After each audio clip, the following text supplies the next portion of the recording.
Avokat, a keni besim që në Shqipëri do ketë ndryshime të mëdha dhe do realizohet ajo që është folur gjatë kësaj kohe, qeveria teknike, po vjen qeveria teknike. Po s'po shohim asnjë qeveri teknike. Jo, qeveria teknike është ngritur, mos thojmë nuk e shohim.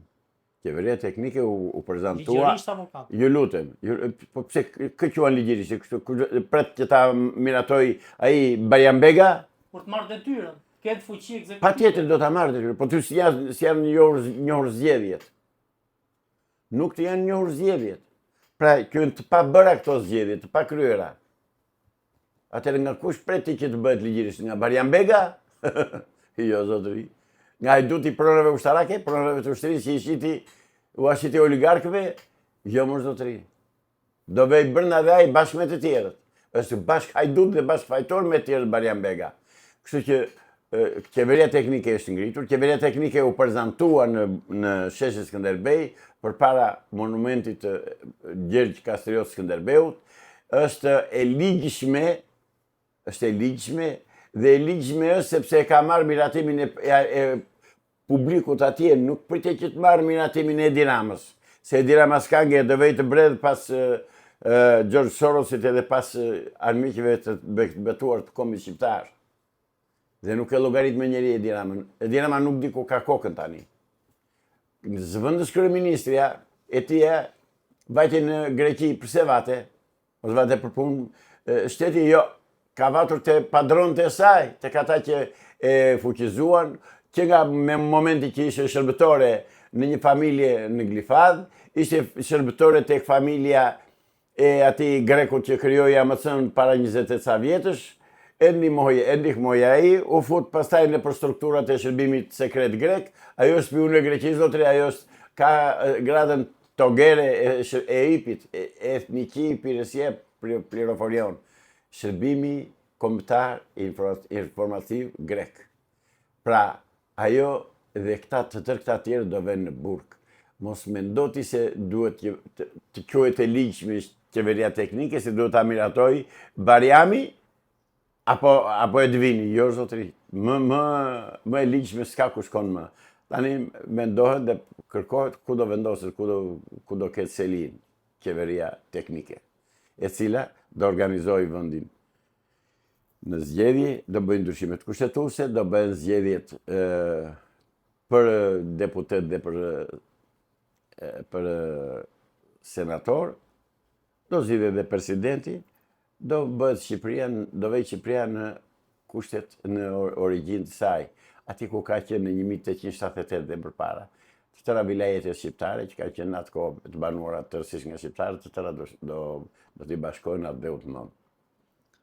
Avokat, ju pa të thënë ju, do më thënë, është folur në media shqiptare që kryeministri Rama nuk shkon dot në Amerikë se do arrestohet. Ndërkohë që kryeministri Rama ishte në Amerikë dhe ishte pjesë e dasmës së Alex Sorosit, madje mbajti edhe një fjalim. Pse nuk është arrestuar? Mund të më thuash sa rrugeçer janë martuar në Amerikë? Që të vej Edi Rama në Amerikë? Edi Rama nuk vate si kryeministër në Amerikë, zotëri. Pse? Ore, jeni gazetar, do t'i bëni dallimet? Nuk vajti si kryeministër, vajti si... Është thënë që është non grata. Po non grata, është patjetër. Non grata si lehet hyrja. Po është në detyrë akoma. Jo, sa kohë që është në detyrë ka imunitetin e kryeministrit, ai mund të shkojë, po i ftuar gjikundi jo. A vajti në Amerikë? Pse takoi ndonjë pjesëtar, ndonjë përfaqësues të shtetit amerikan, apo të pushtetit amerikan? Jo, si avar njeri. Është i shpallur non grata, po të them prap. Bajmën do bjerë nga pushteti dhe do arrestohet, se s'ka nga vete. Amerikës nuk e ikën dot ai. A e di mirë. Pra, mos i të sqarojmë opinionin publik shqiptar, të mos ngatërrohet dhe të mos konfondoj vizitën private të Edi Ramës, që vate të një rrugaç që mori një gruaj që martuar një 5-16 herë, edhe u martua dhe me këtë, po, edhe tani mori këtë të këti të birin e George Sorosit, të Aleksi, me vizitin që mund të bëjë si kryetari i qeverisë Shqipërisë. Absolutisht, asnjëherë nuk do shkojë si kryeministër në Amerikë ai. Asnjëherë nuk do shkojë si i ftuar politikan. Si është mund të shkoj të vetë bëj Varavingo, si që po bën. Ka 13 vjet, ka 12 vjet që po bën Varavingo ai me parat e shqiptarëve. Do t'i vjell të tëra që ka ngrënë, që ka pirë. Të tëra. 20 herë ka vajtur në buzë varre sepse bëhet tull nga kokaina. Nuk mund të drejtoj shteti një zhgaravin e tillë, ai është një zhgaravin, nuk është asgjë tjetër. Dhe do vej në burg. Do vej në burg. Ai dhe të tërë ata që ka rreth vetes dhe ata që kanë vjedhur në ekonomi dhe në shtetin shqiptar. Janë ata fajtorë që ne sot jemi populli më i vuajtur në botë. Janë ata bandit, ata bastard që kanë vënë një nivel jetese që është 80% çmimet në Shqipëri janë 80% më të larta se në Gjermani, zotëri. Janë ata gjarprinj, ata gjakpizës. Dhe do japin llogari për ato. Do të vijë ora do japin llogari. Por do japin llogari që do mallkojnë orën që kanë lindur. Ama është rekrutuar nga Sorosi dhe sorosistët, soroistët, a quaj si të duash, nga sorrat, është rekrutuar që kur ka qenë që flinte në urat e Francës, poshtë urave. Që kur erdhi me thoj të pa lartë, pa prerë, si i tha Fatos Danua. Unë e mora, tha, dhe solla me thoj të pa prerë këtu, tha. Po si mund të jetë kryeministër dhe si mund të respektojë një kryeministër që i bie të avolit bandë dhe bërtet, si kafsh. Se figura nuk gënjen, që në zyrë të tia. Ka që gjë, nuk e kuptojnë shqiptarët, ata që mbështesin sot, se ai është dhe i trash. Se ajo, pushteti ka rritur hundën, dhe kujtojnë se ata që mbështesin tani do ta mbështesin dhe nesër. Do ta shohaj që me rënien nga pushteti të tërë do t'i kthejnë kratë dhe tërë do bëjnë sikur se kanë njohuric. Sikur s'ka ekzistuar. Ku je komandanti, tha Tërmet Peçi kur vaten Tepelen. S'po e dëgjoj Tërmet Peçin tani të ndihet, sepse ka vatur spaku në bashkinë e Tepelenës dhe po kthen dynja nga ana tjetër, po i përmbys të tëra. Se kanë vjedhur pa fund. U rrit mendja, tha, ne jemi të pamposhtur tani, kemi Sorosin, Sorosi do na mbrojë, Sorosi është Amerika, nuk e din këta fatzënj që Sorosi jo vetëm që nuk është Amerika, po është një hiç. Nuk mbajnë, nuk presin e përcjellin Amerikanët një njeri të çmendur, mo është i çmendur. Videon që ai binte tavolinës dhe bërtiste, pëlliste në zyrë, e pa gjithë bota.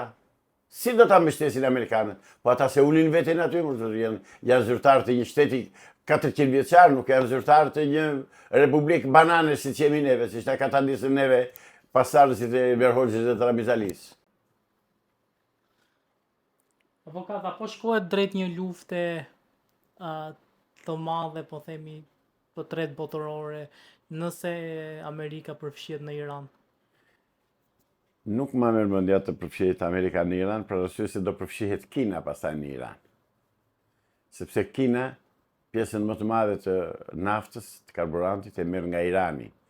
Dhe po i preve atë burim energjie Kinës, Kina është e detyruar që të ngrihet të luftojë. Dhe Amerika nuk do ta bëjë gjë të tillë.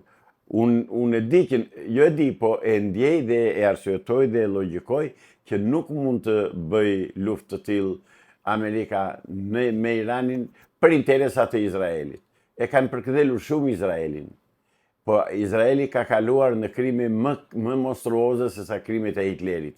Hitleri ishte ai që ishte, Gestapo që ajo që, por nuk vriste fëmijë. Ndërsa këta burresër, këta gjushët, këta kriminalë të lindur, këta gjarpërinj që kanë pushtet sot dhe janë majmur me miliardat e miliardave të dollarëve amerikan, këta tani po vrasin fëmijë, po vrasin gra, po vrasin popull të paarmatosur. Amerika nuk do shkojë të bëhet partnere dhe të bëhet bashkëpunëtore, bashkëfajtore, bashkëkriminale, bashkëvrasëse me këta kriminalë izraelit. Do vjen një moment që do të thonë stop tani, o të rriq ose vrit veten me Irani.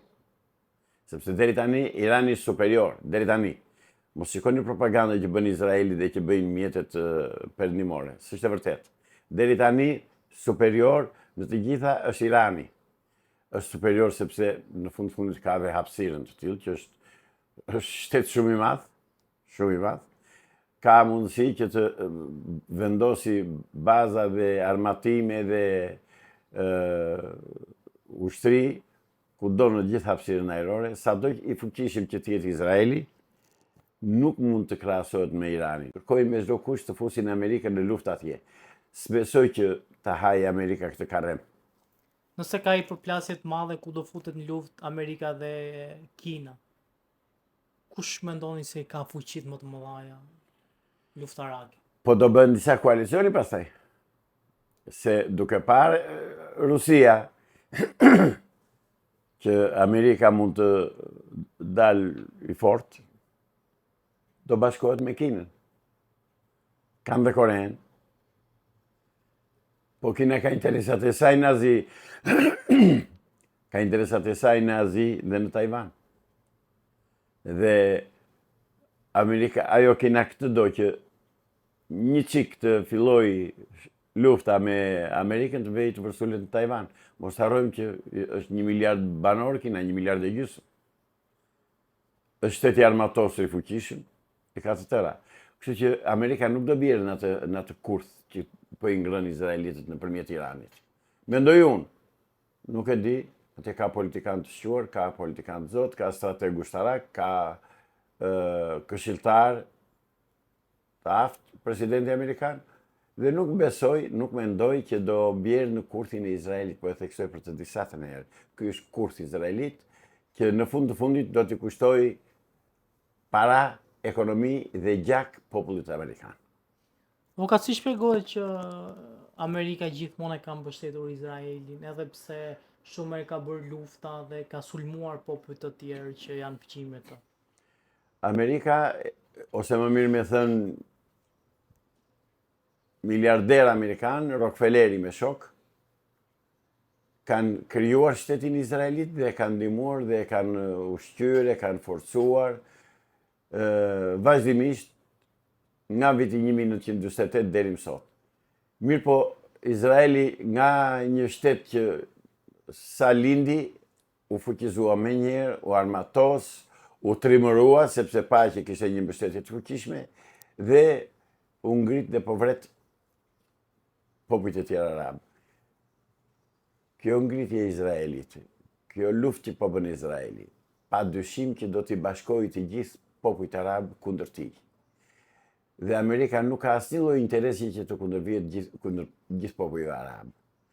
Janë nisur dhe po shkojnë me qindra mijëra njerëz, me grupe të mëdha, me konvoj të mëdha, nga Egjipti nëpërmjet Sinait shkojnë në Izrael. Sepse shkojnë për të mbrojtur dhe për të shpëtuar nga genocidi, nga shfarosja që po i bën krye kriminali aktual sot në botë, që ja ka kaluar dhe krimeve të Hitlerit, dhe krimeve të Stalinit, dhe krimeve të Miloševićit në Kosovë, Netanyahut. Netanyahu përfundimisht do vejë në bankën e të akuzuarve në gjykatën evropiane të drejtave të njeriut. Do vejë si vrasës, si njeri që ka ushtruar genocid në një popullsi arabe të pambrojtur, tek gratë dhe tek fëmijët. U deklaruan në fillim dhe deklaruan që ne do luftojmë kundër kësaj organizatës për qëllimin e Palestinës apo të organizatave të tjera që luftojnë në Gaza dhe në Palestinë për qëllimin nga izraelitët. Tani ata kanë kaluar në një sulm qinjerëzor, shtazarak, banditesk, kriminal, që nuk matet, nuk llogaritet. Pra, të kthehemi tek ajo pyetje që më drejtuat që në fillim. Nuk besoj se Amerika do bjerë në kurthin izraelit. Vetëm të jetë në një veprim, në një çmenduri, pastaj nuk di se çfarë të them. Janë parë disa avion luftarak duke kaluar në Tiranë. A duket se lufta është më afër se kur? Fare, në Shqipëri jo. Në Shqipëri s'do ketë luftë. Avionët që kanë kaluar dje, si që mendoj unë, kanë patrulluar zonën shqiptare, të pjesën shqiptare të NATO-s. Kanë kontrolluar mos kanë ndonjë hyrje, shkelje të hapësirës ajrore nga serbët ose nga grekët. Po hapësirën ajrore tonë në grekët, avionët greke e ruajnë. E ruan NATO ajo grekët, por grekët nuk i kalën njëri që të afrohen më. Ja, është ushtria amerikane që e mbron tani hapësirën ajrore të Shqipërisë. Jo NATO, amerikane. Pra janë amerikanët e Bond Stilit që mbrojnë hapësirën ajrore shqiptare, është dhe baza ajrore e Kuçovës, që ka avion të NATO-s atje. Avion luftarak? Luftarak, po.